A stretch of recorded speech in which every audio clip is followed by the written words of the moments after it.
الحمدللہ رب العالمین والصلاة والسلام علی سید المرسلین اما بعد فاعوذ باللہ من الشیطان الرجیم بسم اللہ الرحمن الرحیم. پڑھیے الصلاة والسلام علیک یا رسول اللہ وعلی آلک واصحابک یا حبیب اللہ. الصلاة والسلام علیک یا نبی اللہ وعلی آلک واصحابک یا نور اللہ. درود پاک پڑھنے کے بے شمار فضائل و برکات ہیں. بہت سارے فضائل درود پاک کے احادیث کے ذریعے اور بزرگان دین کے واقعات کے ذریعے ہمیں سننے کو ملتے ہیں، مگر آج جو حدیث پاک ہم سنیں گے اس میں ہمیں یہ احساس ہوگا کہ درود پاک پڑھنا تو باکمال کام ہے، بڑی سعادت ہے، بڑی روحانیت ہے، لیکن اگر درود پاک پڑھا نہ جائے، درود پاک زندگی میں شامل نہ ہو، اور بالخصوص جب سرکار دو عالم صلی اللہ تعالی علیہ وآلہ وسلم کا نام مبارک سنا جائے، ان کا نام لیا جائے، اور اگر اس وقت بھی درود پاک نہ پڑھا جائے تو یہ کتنی بڑی محرومی بھی ہے اور کتنی بڑی اس میں وعید یعنی اس کی سزا بھی ہے. ایک بار پیارے آقا علیہ الصلوۃ والسلام منبر اقدس پر جلوہ فرما ہوئے، اور جب پہلی سیڑھی پر قدم رکھا میرے آقا نے فرمایا آمین. اگلی سیڑھی پر قدم رکھا نبی پاک نے فرمایا آمین. پھر اس کے بعد تیسری سیڑھی پر قدم رکھا میرے آقا نے ارشاد فرمایا آمین. اچھا، صحابہ کرام علیہ رضوان کا ایک انداز بڑا نرالا تھا. جب وہ کوئی ان یوزول چیز دیکھتے تھے نا، غیر معمولی چیز دیکھتے تو سوال کر لیا کرتے، اور صحابہ کرام علیہ رضوان کے ان سوالات سے امت کا بڑا بھلا ہو گیا. ہمیں ایسی باتیں پتہ چل گئی کہ سبحان اللہ. اب جب صحابہ کرام علیہ رضوان نے دیکھا کہ نبی پاک نے ہر قدم پر آمین فرمایا تو عرض کی ارشاد فرمائیے، یہ آپ نے آج منبر کی سیڑھیوں پر جو آپ قدم رکھتے چلے گئے، آپ نے آمین ارشاد فرمایا، اس کی وجہ کیا ہے، اس کا ریزن کیا ہے؟ تو نبی پاک صلی اللہ علیہ وسلم نے جو ارشاد فرمایا اس کا خلاصہ اور مضمون یہ ہے کہ میرے پاس جبریل امین حاضر ہوئے. جب میں نے پہلی سیڑھی پر قدم رکھا، جو میں نے آمین کہا، تو اس میں جبریل امین نے یہ دعا کی کہ یا اللہ عز و جل، جو رمضان کو پالے اور اپنی مغفرت نہ کروا سکے وہ ہلاک ہو جائے، اس کی ناک خاک آلود، گویا وہ برباد ہو جائے. آقا فرماتے میں نے جبریل امین کی اس دعا پر آمین کہی. پھر دوسری سیڑھی پر قدم رکھا تو جبریل امین نے دعا کی کہ یا اللہ عز و جل، اس شخص کی ناک خاک آلود ہو، وہ برباد ہو جائے جو اپنے ماں باپ کو بڑھاپے کی حالت میں پائے اور ان کے ساتھ وہ اچھا سلوک نہ کرے، یعنی ماں باپ کی خدمت اسے جنت میں نہ پہنچا دے، وہ برباد ہو جائے. آقا فرماتے میں نے اس دعا پر آمین. تیسری سیڑھی پر قدم رکھا، جبریل امین نے دعا کی کہ یا اللہ، وہ شخص بھی برباد ہو، اس کی ناک خاک آلود ہو کہ جس کے سامنے سرور کائنات صلی اللہ تعالی علیہ وآلہ وسلم کا ذکر کیا جائے اور وہ نبی پاک پر درود نہ پڑھے، وہ بھی برباد ہلاک ہو جائے، اس کی ناک خاک آلود. نبی پاک فرماتے میں نے اس پر بھی آمین. ذرا غور کیجئے میٹھے اسلامی بھائیوں، یہ تینوں دعائیں کس درجے کی دعائیں ہیں. یہ دعا کرنے والے فرشتوں کے سردار ہیں، جبریل امین ہیں، اور دعا پر آمین کہنے والے جناب رحمت للعالمین صلی اللہ تعالی علیہ وسلم ہیں. اٹ مینز، اس کا مطلب کیا ہوا کہ یہ دعا تو کسی صورت بھی قبول ہونی ہے، کوئی شک اور شبے کی گنجائش نہیں ہے. تو ہم ان تین باتوں کو یاد رکھنا ہے. اگر ہم یہ کہیں تو شاید غلط نہیں ہوگا کہ ہم میں سے بہت سارے وہ ہیں جو ان تینوں صورتوں سے گزرتے ضرور ہیں. رمضان آنے والا ہے اور اس سے پہلے کئی رمضان گزارے ہم نے. اگر رمضان مل گیا اور اس رمضان میں مغفرت نہ کروا سکے تو پھر بربادی مقدر ہے. اتنی بڑی نعمت ملی اور پھر بھی نہ بخشوا سکے اپنے آپ کو، اللہ کو راضی نہ کر سکے، تو وہ شخص برباد ہو جائے گا. کئیوں کے پاس ماں باپ کی نعمت ہے، ماں باپ بزرگ ہیں، بوڑھے ہیں، اگر ان کو ایسا راضی نہ کیا، ان کی ایسی خدمت نہ کی کہ اللہ راضی ہو جائے، تو وہ شخص بھی برباد ہو جائے گا. مگر یہاں آج بوڑھے ماں باپ کے لیے ٹائم کس کے پاس ہے؟ آج بوڑھے ماں باپ کی خدمت کرنے کے لیے کون تیار ہے؟ بالخصوص یورپی ممالک میں، مغربی ممالک میں جو عاشقان رسول ہیں، جو خوش نصیب ہیں جن کے والدین زندہ ہیں، پلیز خدا کے واسطے اپنے والدین کی دعائیں لیجیے، انہیں ناراض نہ کیجیے. والدین وہ نعمت ہیں کہ اگر یہ راضی ہو جائیں تو رب راضی ہو جاتا ہے، اور یہ ناراض ہو جائیں تو رب ناراض ہو جاتا. ہمیں ان کو راضی رکھنا ہے، شریعت کے دائرے میں رہ کر ان کی ہر بات ماننی ہے، ان کی خدمت کرنی ہے.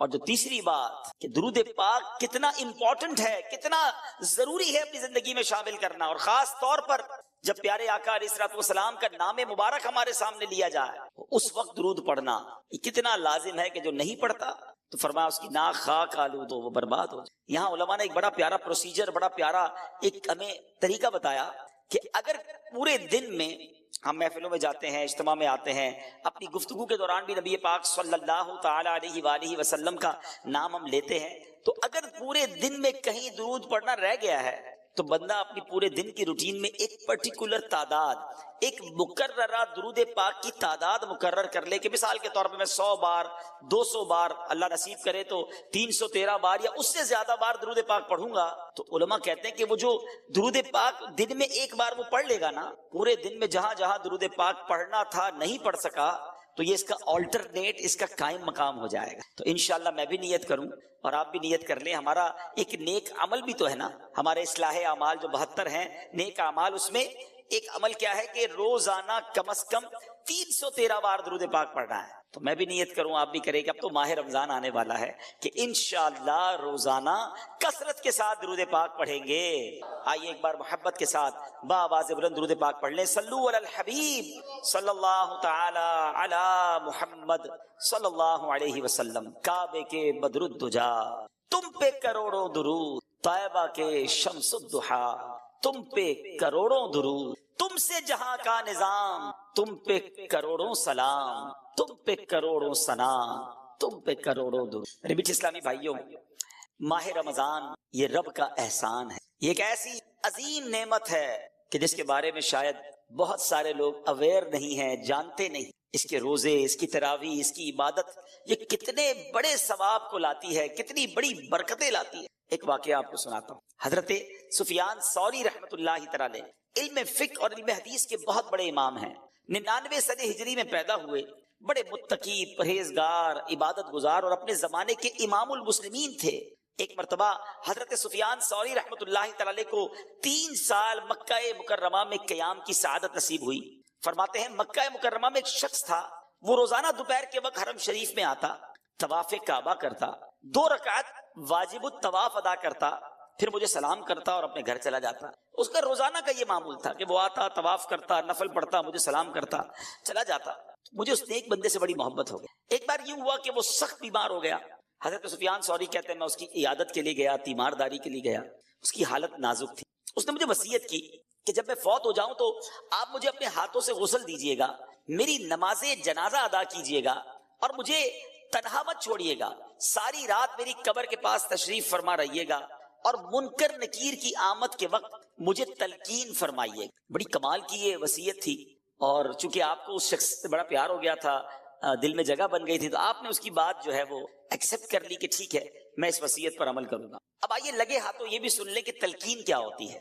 یہ کمال کا ایک طریقہ ہے اور بہت سو کو شاید نہیں پتا ہوتا، اور یہ احادیث میں یہ طریقہ ملتا ہے کہ تلقین کا معنی ہے، میننگ آف تلقین، نصیحت کرنا، سکھانا، کسی کو ٹرین کرنا، سکھانا۔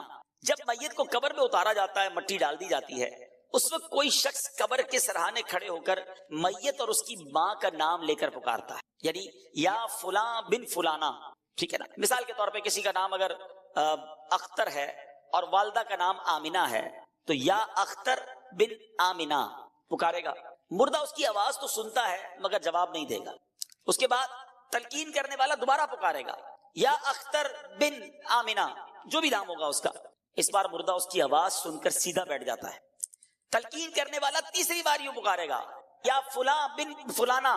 اس بار مردہ اس شخص سے کہتا ہے مجھے تلقین کر، اللہ پاک تجھ پر رحم فرمائے۔ اچھا، وہ تلقین کرنے والا مردے کا جواب نہیں سنتا، لیکن یہ قبر میں ہو رہا ہوتا ہے۔ اب تلقین کرنے والا کہتا ہے اذکر ما خرجت علیہ من الدنیا، یاد کر دنیا سے کس حال میں گیا تھا، شہادت اللہ الہ الا اللہ وان محمدا عبدہ ورسولہ، تو گواہی دیتا تھا کہ اللہ پاک کے سوا کوئی عبادت کے لائق نہیں اور محمد صلی اللہ تعالی علیہ وسلم اللہ کے بندے اور رسول ہیں۔ وَأَنَّكَ رَضِيتَ بِاللَّهِ رَبًّا وَبِالْإِسْلَامِ دِينًا وَبِمُحَمَّدٍ نَبِيًّا وَبِالْقُرْآنِ إِمَامًا، تو اللہ پاک کے رب ہونے پر، اسلام کے دین ہونے پر، محمد صلی اللہ تعالی علیہ وسلم کے نبی ہونے پر اور قرآن کے امام ہونے پر راضی تھا۔ یعنی اب قبر کے پاس کھڑے رہ کے کوئی شخص یہ کہے تو مردہ قبر میں سن رہا ہوتا ہے۔ اللہ اکبر۔ جب تلقین کرنے والا مردے کو یہ بتاتا ہے نا تو حدیث پاک میں آتا ہے منکر نکیر یعنی قبر میں سوال پوچھنے والے فرشتے ایک دوسرے کا ہاتھ پکڑ کر کہتے ہیں چلو اب ہم اس کے پاس کیا بیٹھیں، لوگ تو اس کو دلیل سکھا چکے ہیں، اس کو جواب پتہ چل گئے ہیں۔ اللہ اکبر، مرنے والے پر یہ کام کرنا، یہ تلقین کرنا بڑا احسان ہے۔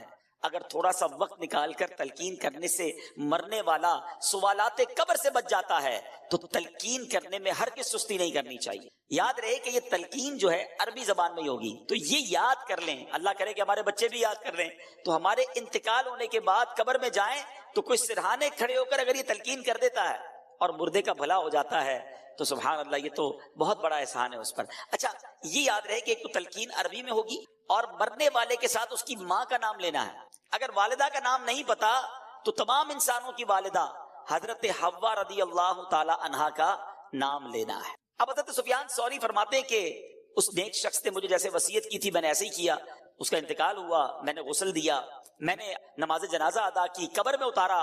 اس نے وصیت کی تھی کہ اپنے ہاتھوں سے آپ نے قبر میں اتار کر رات وہیں رہنا ہے۔ میں قبر کے پاس بیٹھ گیا، ذکر و اذکار چلتے رہے۔ کہتے رات جب سب لوگ چلے گئے تو میں نے مجھے اونگ آ گئی، نیند آ گئی۔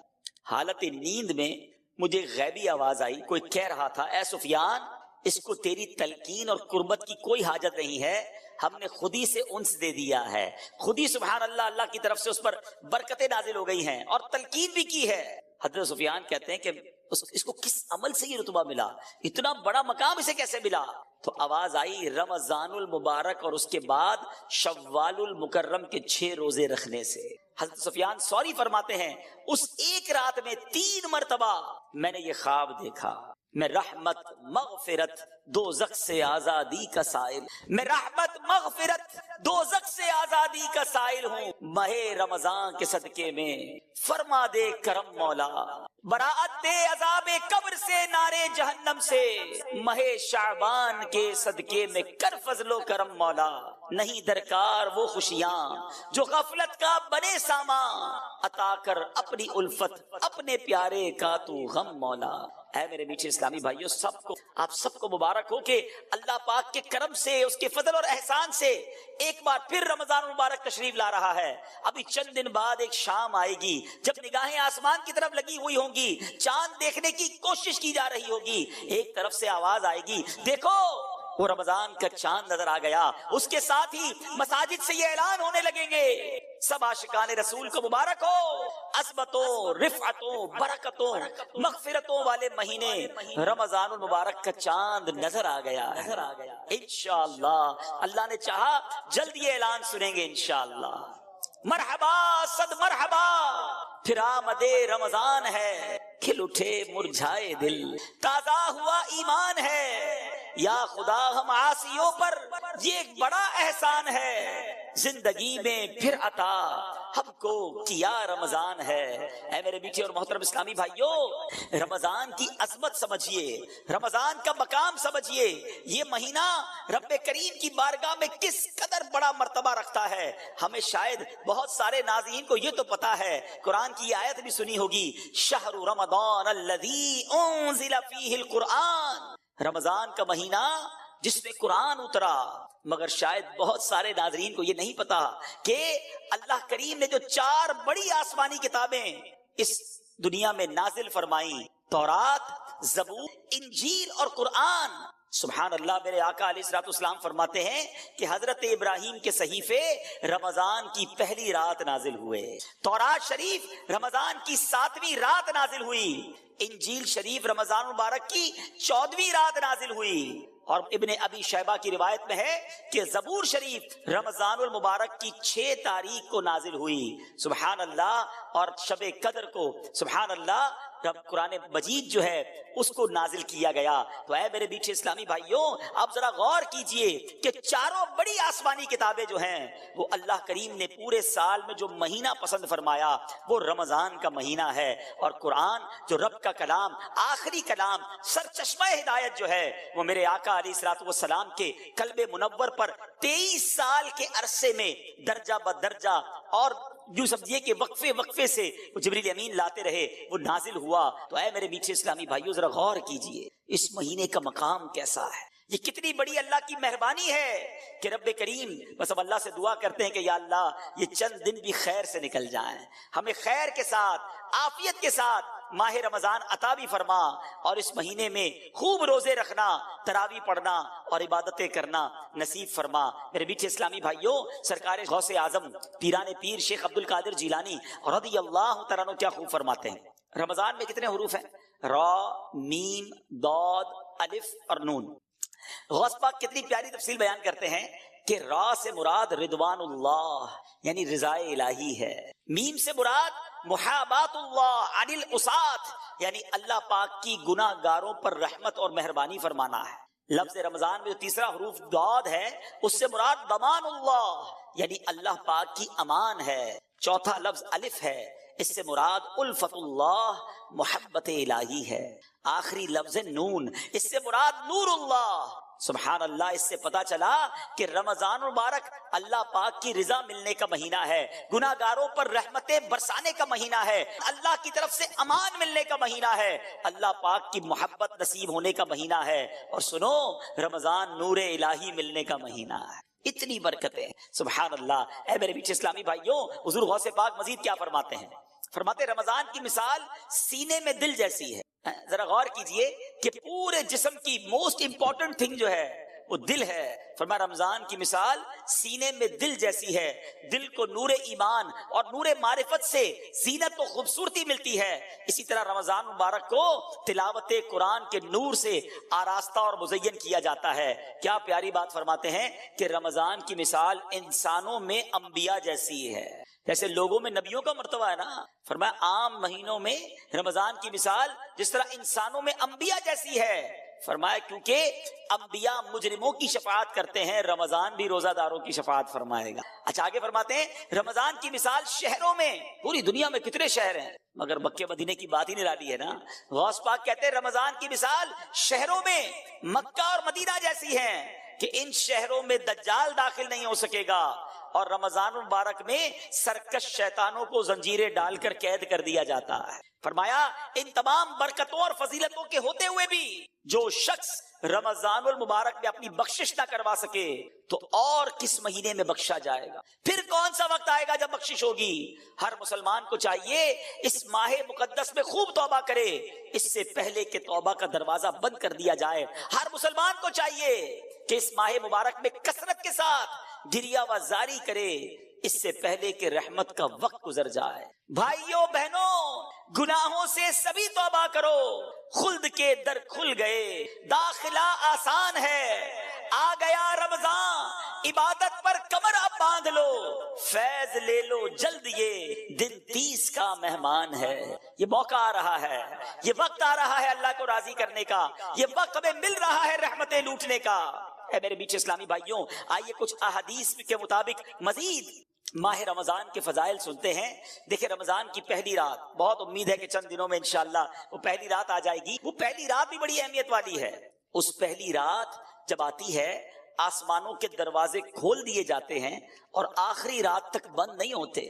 جو بندہ ماہ رمضان کی رات میں نماز پڑھتا ہے اللہ عز و جل اس کے ہر سجدے کے بدلے اس کے لیے 1500 نیکیاں لکھتا ہے اور اس کے لیے جنت میں سرخ یاقوت کا گھر بناتا ہے۔ اے تراویاں پڑھنے والوں تمہیں مبارک ہو، اے نمازیں پڑھنے والوں تمہیں مبارک ہو، اے رات میں عبادت کرنے والوں تمہیں مبارک ہو، ہر سجدے پر 1500 نیکیاں ہیں اور سرخ یاقوت کا گھر مل رہا ہے۔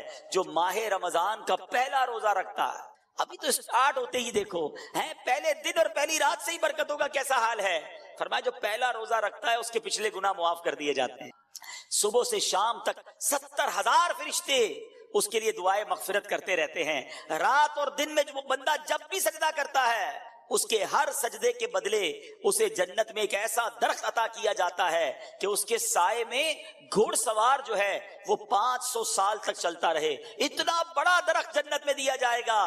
ہر سجدے کے بدلے نوافل پڑھنے والے، نمازیں پڑھنے والے، اوابین پڑھنے والے، تہجد پڑھنے والے، تراویح پڑھنے والے، ان سب کو مبارک ہو۔ آئیے بیٹھے اسلامی بھائیوں، میں بھی نیت کروں، آپ بھی نیت کریں کہ رمضان کے پورے روزے رکھیں گے، رمضان کی جتنی نمازیں انشاءاللہ پڑھیں گے اس میں ساری سنتیں، سارے نوافل بھی پڑھیں گے، انشاءاللہ پوری تراویح پڑھیں گے، خوب تلاوت قرآن کریں گے۔ دیکھیں نا کاروباری لوگوں کا حال کیا ہوتا ہے، جو بزنس مین ہوتے ہیں، ہر بزنس کا ایک سیزن آتا ہے۔ گرمیوں میں کولر والے کہتے ہیں ہمارا سیزن آیا ہے، ایئر کنڈیشن والے کہتے ہیں ہمارا بڑا سیزن آیا ہے، پنکھے والے بڑے مصروف ہو جاتے ہیں، برف والوں کا کام چمک جاتا ہے، وہ کہتے ہیں وقت آیا ہے کمانے کا۔ سردیاں آتی ہیں تو کمبل والے، ہیٹر والے، بہت سارے ایسے کام ہیں جو سردیوں میں چلتے ہیں۔ شادیاں آتی ہیں تو شادیوں کا سیزن آتا ہے تو کپڑے والوں کا سیزن چل پڑتا ہے۔ آج کل کئی علاقوں میں فصل کی کٹائی ہو رہی ہے تو کئی تہوار ان علاقوں میں فصل کی کٹائی کے ساتھ جڑے ہوئے ہوتے ہیں کہ جناب فصل کٹے گی تو پھر شادی بھی کریں گے، اب جناب موٹر سائیکل بھی لیں گے، یعنی کئی کاروبار کے سیزن آتے ہیں اور اس میں لوگ بھرپور طریقے سے کوشش کرتے ہیں کہ زیادہ سے زیادہ کام کریں تاکہ مال کما لیں۔ سچی بات یہ ہے کہ اے گناہ گاروں، تمہارے لیے رحمتوں کا سیزن آ گیا، برکتوں کا سیزن آ گیا ہے، مغفرتیں لوٹنے کا سیزن آ گیا ہے، نیکیوں کا ریٹ بڑھا دیا گیا ہے، اجر بڑھا دیا گیا، نفل کا ثواب فرض کے برابر، فرض کا ثواب 70 گنا کر دیا گیا۔ میرا اور آپ کا جو خطرناک ترین دشمن ہے شیطان، اسے قید کر دیا گیا، کتنا آسان کر دیا گیا عبادت کرنا ہے۔ میرے میٹھے اسلامی بھائیوں، اب دیکھنا یہ ہے کہ ہم اس رمضان کی تیاری کیسی کر رہے ہیں، پریپریشن کیا ہو رہی ہے۔ یہ مہمان آ رہا ہے، آپ کے گھر میں مہمان آتا ہے، آپ تیاری کرتے ہیں، اچھا جیسا مہمان ویسی تیاری کرتے ہیں، ٹھیک ہے نا؟ جتنا قریبی مہمان ہوتا ہے اس کے لیے زیادہ تیاری ہوتی ہے، لیکن رمضان کے لیے کوئی تیاری ہے؟ ذرا سوچئے۔ اچھا رمضان کے لیے تیاری نہیں ہوتی ہے لیکن عید کے لیے تیاری ہوتی ہے، جو پورا رمضان گزار کر ایک دن کے لیے آتی ہے، بلکہ کچھ لوگ تو رمضان میں عید ہی کی تیاری کر رہے ہوتے ہیں، کپڑے کون سے لینے ہیں، اس دن کیا بنانا ہے۔ بدقسمتی سے ایسا بھی سننے کو ملتا ہے کہ یار کل ذرا عید کی تیاری کے لیے مارکیٹ میں جانے سے روزہ نہیں رکھیں گے، بڑا رش ہوگا۔ استغفر اللہ، جس رمضان کے صدقے عید ملی اس کی تیاری ہو رہی ہے، مگر جو رمضان اللہ کی طرف سے ہماری بخشش کروانے آیا ہے اس کی تیاری نہیں۔ رمضان کی اہمیت سمجھنے کے لیے یہی حدیث کافی ہے کہ اللہ کے حبیب صلی اللہ تعالی علیہ وسلم فرماتے ہیں، اس کا مضمون ہے اگر میری امت کو پتا ہوتا کہ رمضان کیا ہے تو میری امت تمنا کرتی کہ سارا سال ہی رمضان ہوتا۔ اللہ اکبر۔ اے میرے بیچ اسلامی بھائیوں، مولا علی شیر خدا کرم اللہ تعالی وجہ الکریم کیا کمال کی بات فرماتے ہیں، جس کا مضمون ہے کہ اگر اللہ کو اس امت کو عذاب دینا ہوتا تو اللہ کریم اس امت کو رمضان اور سورہ اخلاص نہ عطا فرماتا۔ یہ آیا اسی لیے ہے کہ میں اور آپ بخشے جائیں، ہماری بخشش کر دی جائے، ہمارے گناہ معاف کر دیے جائیں۔ دیکھیں نا، سارا سال میں اور آپ دعا کرتے ہیں یا اللہ سن لے، کرم فرما، ہم پر رحمت فرما، توبہ قبول کر لے، مغفرت فرما دے۔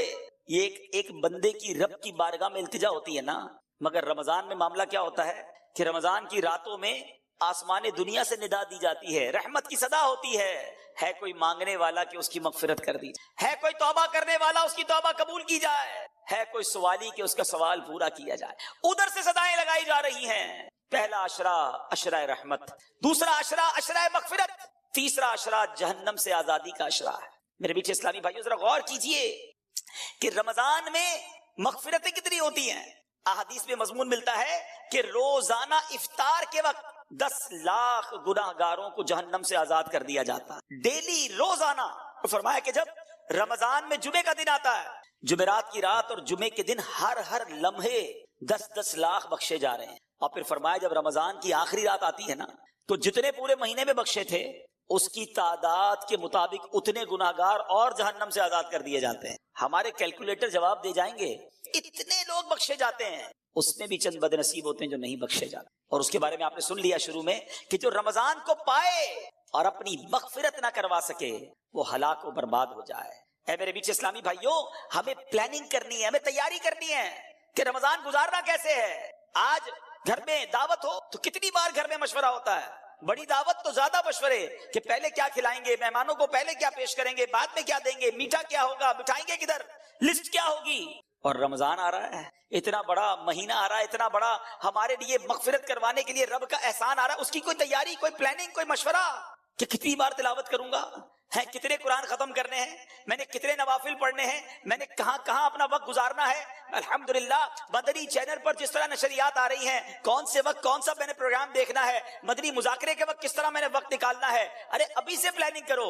اور سبحان اللہ، افطار کے وقت جو دعا مدنی چینل پر نشر کی جاتی ہے، خاص قبولیت کی گھڑیاں ہوتی ہیں، کروڑوں ہاتھ اٹھے ہوتے ہیں، نہ جانے کس کی آمین کے صدقے ہمارا بیڑا پار ہو جائے۔ تو ہمیں رمضان کی پلاننگ کرنی ہے۔ اچھا پلاننگ ہو رہی ہوگی کچھ گھروں میں، افطاری کا سامان کون سا لینا ہے، کون سی آئٹم افطاری میں بنانی ہے، سحری میں کیا بنانا ہے۔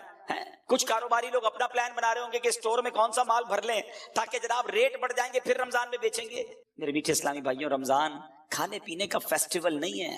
بدقسمتی سے جب ہم نکلتے ہیں نا سڑکوں پر تو بورڈ لگ جاتے ہیں، دو قسم کے بورڈ ہوتے ہیں کہ یا تو یہ آئٹم خرید لیں کھانے پینے کی جس کی یہ اسکیم ہے، یا ہوٹل والے بورڈ لگاتے ہیں کہ بھائی ہمارے پاس افطار میں یہ آئٹمز ہوں گی، سحری میں یہ ہوگا، اتنے کا پیکج ہوگا۔ ایسا لگتا ہے اگر کوئی عام آدمی آئے نا باہر سے، مسلمان نہ بھی ہو، اور وہ ہمارے شہر کا یا ہمارے ملک کا چکر لگائے تو شاید اس کو ایسا لگے گا کہ مسلمانوں میں کوئی کھانے پینے کا تہوار ہو رہا ہے، ایسا لگ رہا ہے کوئی مقابلہ ہو رہا ہے کہ کیا کتنا کھانا ہے اس مہینے میں۔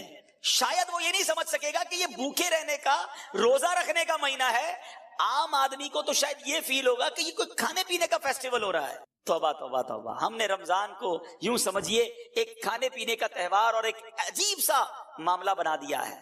حالانکہ میرے بیچ اسلامی بھائیوں، رمضان جو ہے نا، اس کے دو نام ہیں۔ آئیے میں ان دو ناموں کے بارے میں آپ کو کچھ بتاتا ہوں تاکہ احساس ہو کہ رمضان آیا کیوں ہے اور ہم نے اس کو گزارنا کیسے ہے۔ ماہ رمضان کا ایک نام ہے ماہ صبر اور دوسرا نام ہے مواسات کا مہینہ۔ اچھا، صبر کا مہینہ چلے یہ تو سمجھ آتا ہے کہ کھانے پینے اور ہر وہ چیز جس سے روزہ ٹوٹ جاتا ہے اس سے صبح سے شام تک صبر کیا جاتا ہے، اس لیے اسے ماہ صبر کہتے ہیں۔ ماہ مواسات کہنا تو اس کا مواسات کس کو کہتے ہیں؟ ہمدردی اور غم خواری کا مہینہ، بھلائی کا مہینہ۔ چونکہ رمضان میں سارے مسلمانوں سے، خاص کر قریبی رشتہ داروں سے بھلائی کرنے میں زیادہ ثواب ہے، اس لیے اسے ماہ مواسات کہتے ہیں۔ علماء کرام نے روزہ فرض ہونے کی حکمتوں میں ایک حکمت یہ بھی بیان فرمائی کہ روزہ جو ہے نا بیسیکلی فقر و فاقے کا عملی طور پر احساس دلاتا ہے۔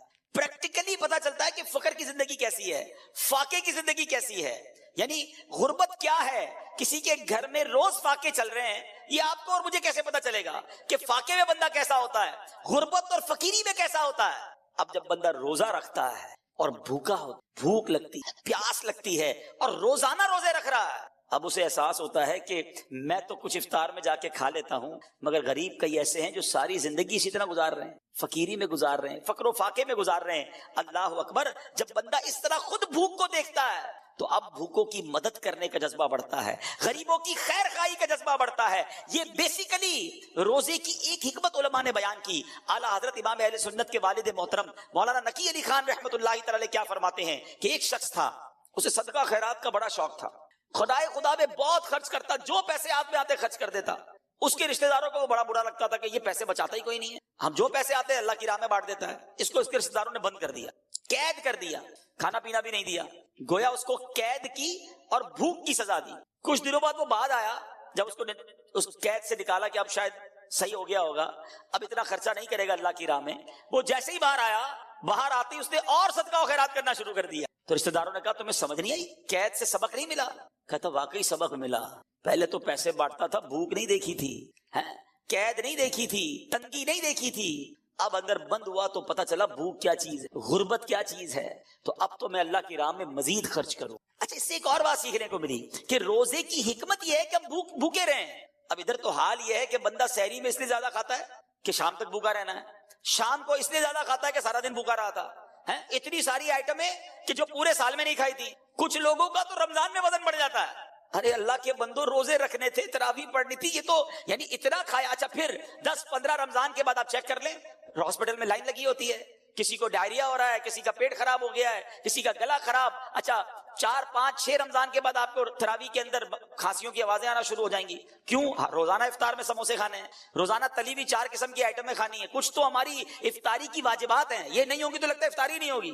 اللہ اکبر، ہم نے تو رمضان کے روزوں کو کچھ اور ہی بنا دیا، حالانکہ اس میں بھوکا رہنا مقصود تھا کہ انسان۔ اچھا، آپ جب بھوکے ہوتے ہیں نا، ایک تو غربت کا اور بھوک کا احساس، دوسرا آپ نے دیکھا ہوگا کرو فر ختم ہو جاتا ہے، عاجزی آ جاتی ہے، وہ جو ٹور ہوتی ہے نا، اکڑ کے چلنا، روب جمانا، ڈانٹنا، جھڑکنا، بالکل اس کو فیل ہونے لگتا ہے کہ یار میری اوقات ہی کوئی نہیں ہے، بالکل وہ ڈھال ہو جاتا، اس کو پتا چل جاتا ہے کہ یہ میری اوقات ہے۔ عاجزی سے، انکساری سے، محبت سے لوگوں سے بات کریں، اور ہم سب جب بھوکے دسترخوان پر بیٹھتے ہیں تو